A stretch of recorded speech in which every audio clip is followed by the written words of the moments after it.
亚特兰最可爱的亚特兰幼儿园。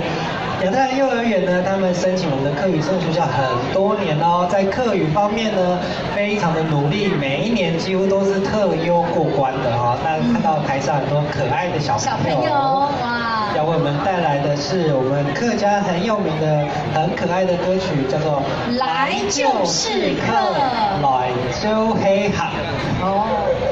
应该是啦哈，那我们非常感谢各位来我们台上的小朋友就定位喽，来请台下的来宾给这群可爱的小朋友热烈的掌声。